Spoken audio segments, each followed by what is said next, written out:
जय माई की। मैं आचार्य अशोक वैदिक अपने YouTube चैनल ज्योतिष सेतु में आपका स्वागत करता हूं। आज का विषय है, क्या आपका विवाह नहीं हो पा रहा है अथवा आपको मनोनुकूल रिश्ता नहीं मिल पा रहा है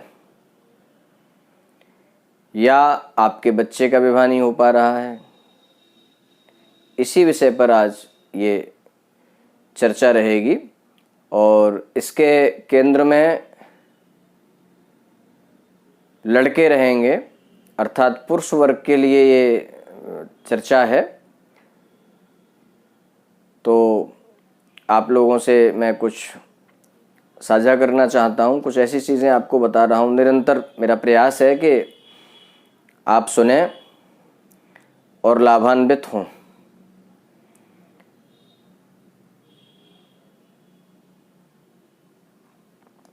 यदि आपका विवाह नहीं हो पा रहा है तो पहला मेरा सुझाव है कि अगर आपके पास जन्मपत्री है या जन्मपत्री नहीं है और आपकी सही डेट ऑफ बर्थ टाइम वगैरह आपको पता है, तो आप किन्हीं योग्य ज्योतिषी से संपर्क करें और वहाँ से कारण पता करें, क्योंकि विवाह न होने के अनेकों कारण होते हैं जो जन्मपत्री के माध्यम से पता चल जाते हैं। लेकिन हम जो चर्चा कर रहे हैं वह जन्मपत्रियों के कारणों का समन तो करेगी ही। अगर आपके पास जन्मपत्री नहीं है फिर भी जो मैं उपाय आपको बताने जा रहा हूँ वह इस प्रकार के उपाय हैं कि निश्चित रूप से आपको आपकी जन्मपत्री हो या न हो, आपको सफलता प्राप्त होगी। इससे आशा करता हूं कि जानकारी आपको अच्छी लगेगी। इसी के साथ मैं जानकारी देना शुरू करता हूं। जिन लड़कों के विवाह में विलंब हो रहा है, उम्र उनकी ज़्यादा हो रही है, उन्हें लग रहा है कि हम ज़्यादा एज के हो जाएंगे और विवाह में अभी हमें सफलता नहीं मिल पा रही है, और आजकल की आधुनिक दुनिया में वो रिश्ते ढूंढ रहे हैं। कई बार सोशल साइट से भी रिश्ते ढूंढे जाते हैं। अपने जितने भी सामाजिक और आधुनिक जितने प्रयास हैं वो सब कर रहे हैं, फिर भी सफलता नहीं मिल पा रही है। तो वो ये उपाय करें। भगवती चाहेंगी तो अवश्य उनको सफलता मिलेगी। उपाय शास्त्रीय है और अनुभूत है। करना यह है कि किसी भी शुक्ल पक्ष में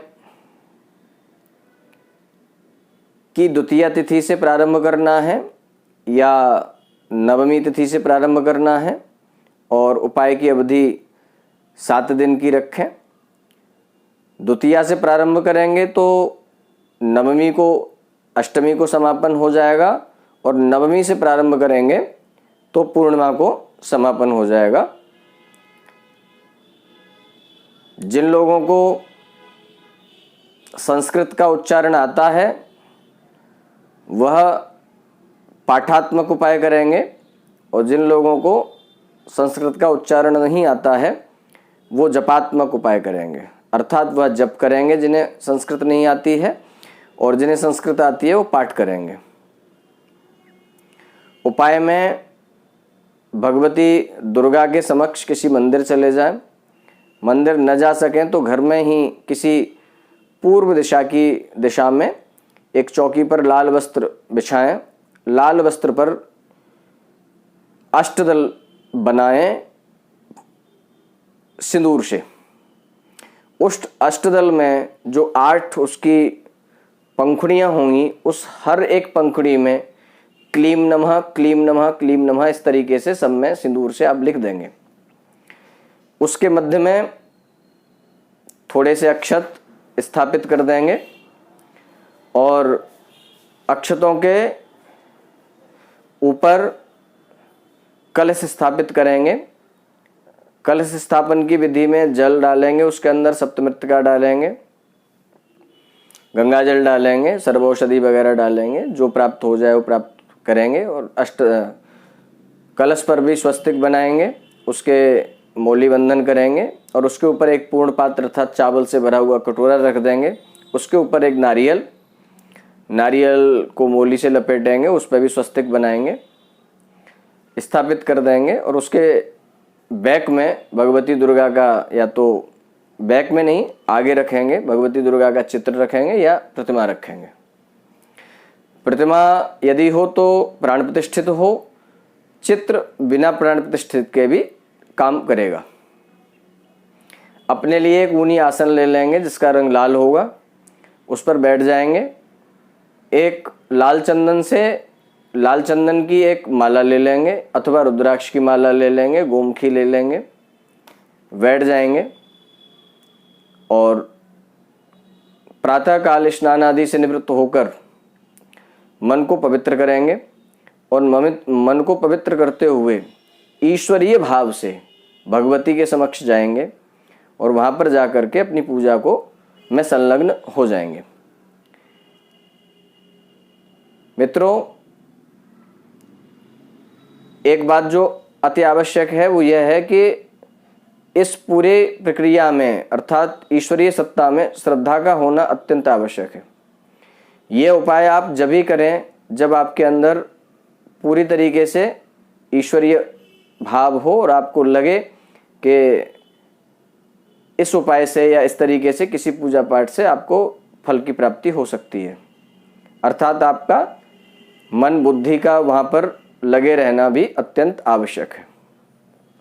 सबसे पहले बैठ जाएंगे, आचमन प्राणायाम कर लेंगे, अपने ऊपर जल प्रोक्षण कर देंगे और हाथ में जल अक्षत और कुछ दक्षिणा लेकर के और संकल्प कर लेंगे।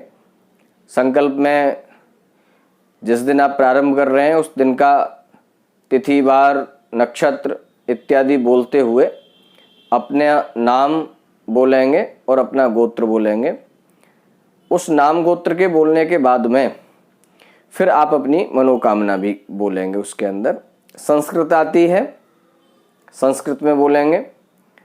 संस्कृत यदि नहीं आती है तो अपने मनोभाव को आप हिंदी में ही मन में आप बोल सकते हैं। भाव की प्रधानता होनी चाहिए। ऐसा करने के बाद में आप पाठ प्रारंभ कर देंगे। मैं आपको मंत्र बता रहा हूँ। मंत्र है पत्नीम मनोरमाम देहि मनोवृत्तानुसारिणीम तारिणीम दुर्ग संसार सागरस्य कुलोद्भवाम। ये दुर्गा सप्तशती के प्रारंभ में मेरे संज्ञान में जहाँ तक है अर्गला या कीलक स्तोत्र में ये मंत्र आपको प्राप्त हो जाएगा। तो दुर्गा सप्तशती में जाएं और वहाँ पर जाकर के ये मंत्र देख लें और शुद्ध रूप से ही उच्चारण करें, अशुद्ध उच्चारण न करें, क्योंकि मंत्रों का अशुद्ध उच्चारण भी प्रतिफल देने लग जाता है। इसका आपको 21,000 या 31,000 या 51,000 संख्या में जप करना है। पुनः सुन लें, 21,000, 31,000 या 51,000 संख्या में जप करना है।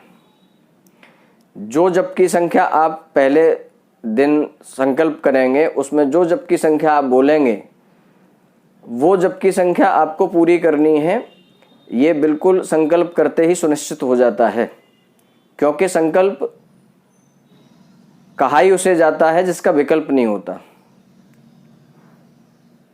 तो संकल्प में जप संख्या पहले ही दिन बोल दें और फिर उसको 7 दिन में, 8 दिन में, जिस अवधि में आपका अनुष्ठान पूरा हो रहा है उस अवधि में उसे डिवाइड करके और प्रतिदिन कितना जप करना है इसका कैलकुलेशन आप स्वयं कर लें। जप की अवधि जब आपकी पूरी हो जाए, अनुष्ठान आपका पूरा हो जाए, उसके बाद में भगवती का हवन आप करें। हवन में मुख्यतः जो सामग्री आपकी होगी उसमें जौ, तिल, चावल से बनी हुई सामग्री जिसके अंदर शक्कर और घृत भी पड़ा होगा। साथ ही साथ उसके अंदर आप जो कनेर के पुष्प होते हैं वो ले लें और एक माला से कनेर के पुष्प से हवन करें और बाकी जो सामग्री आपने बना के तैयार की है उससे हवन करें। इसके बाद में हवन का दशांश तर्पण करें, मार्जन करें और ब्राह्मण भोजन अथवा कन्या भोजन भी अवश्य कराएं। एक तरीका यह है जो बहुत सुगम है। दूसरा जो विधि है वह है कि इसी विधि को, इसी मंत्र को आप दुर्गा सप्तशती में संपुट लगा करके भी पाठ कर सकते हैं। उसके आपको 9 पाठ करने होंगे, प्रतिदिन 1 पाठ करना होगा, 9 दिन में 9 पाठ करने होंगे और अंतिम में जब हवन करेंगे तो उसमें आपको 1 पाठ से हवन करना होगा। विधि से में मित्रों इसे पुरस्चरण विधि बोलते हैं। सारी साधनाओं में, चाहे वो आदिदैविक साधना हो, हमारे यहाँ सिद्ध समाज, साधु समाज, जो भी लोग भगवत कृपा को प्राप्त करते चले आ रहे हैं, मार्ग यही है, इसे पुरस्चरण विधि बोलते हैं। इस विधि पर कभी कोई और एक वीडियो बनाएंगे जो पुरस्चरण विधि पे ही होगा। अभी आप सिर्फ इतना ही कर लें। ऐसा करने के बाद में जो कलश में जल है उस जल से आप कपड़े सहित स्नान कर लें, अर्थात एक जोड़ी ऐसे कपड़े पहन लें जो आप किसी को दे सकें। कपड़े ऐसे भी ना हो जो आप किसी को दें तो उसको लेने में प्रसन्नता न हो। तो स्नान कर लें और स्नान करने के बाद जो आपके वस्त्र हैं उनको साफ करके, बिना साफ किए सुखा दें और उन्हें किसी को दान कर दें। साथ ही साथ एक उपाय और जो इसके साथ समानांतर ही चलेगा, वो 21 मंगलवार आपको करना है। उसमें आपको ये करना है, किसी बाबा हनुमान जी के मंदिर में आपको जाना है और उनके चरणों में दंडवत प्रार्थना करते हुए उनके मस्तिष्क से आपको ये अनामिका उंगली से सिंदूर लेना है और भगवती सीता और भगवान रामचंद्र के चरणों से लगाना है और अपनी मनोकामना वहाँ भी आपको बोलनी है। इसे भी आप साथ साथ करेंगे। एक और इसके साथ आपको बता देता हूं, आक का पेड़ होता है, वो आक के पेड़ के समीप जाकर के किसी भी मंगलवार में आप आक के पेड़ के समीप जाकर के उसकी पूजा करें, धूप दीप इत्यादि उसको चढ़ाएं और उससे पेड़ से अनुमति लेकर के उससे 8 पत्ते तोड़ के ले आएं। ये जो 8 पत्ते आप तोड़ के लाएंगे, उस 8 पत्ते में से 7 पत्ते की आपको एक पत्तल बनानी है, अर्थात एक दूसरे में पत्ते पिरो देने हैं और जो 8वां पत्ता है उस पर अपनी मनोकामना लिखनी है।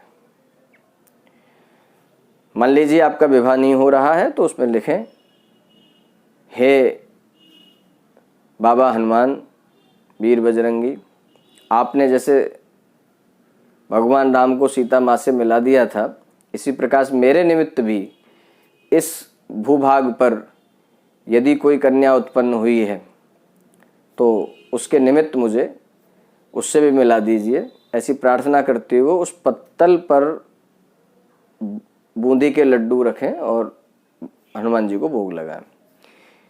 आशा करता हूं कि प्रयोग निष्फल नहीं जाएगा, आपको अवश्य सफलता मिलेगी। एक बात और मैं जो आपसे अंतिम में कहना चाहता हूं, जो मैंने अभी प्रारंभ में भी कही थी, श्रद्धावान लभते ज्ञानम। बिना श्रद्धा के इस संसार में आपको कुछ भी नहीं मिलता। तो पूरी श्रद्धा रखें, पूरा विश्वास रखें और जो रिश्ता आपके पास आए तो आप अपनी मनोदशा भी इस प्रकार की बनाएं कि मुझे विवाह करना है। कई बार क्या होता है कि आपके पास रिश्ता आ रहा है लेकिन आपने कोई इस प्रकार की अपने अंदर एक मेंटलिटी डेवलप कर चुके हैं आपकी, मुझे ऐसा रिश्ता चाहिए, बिल्कुल आपने कुछ एक अलग अपना डिज़ाइन किया है, वो गलत है। भगवत इच्छा से जो रिश्ता आए उसमें से आपको जो रिश्ता पसंद आ जाए, लड़की सुयोग्य हो, तो उससे अपनी विवाह का संपादन करें। भगवान हनुमान महाराज और माता भगवती दुर्गा आप पर जरूर कृपा करेंगी। आशा है जानकारी आपको अच्छी लगी होगी। अच्छी लगे तो चैनल को प्रोत्साहित करना और सब्सक्राइब करना भी न भूलें। धन्यवाद।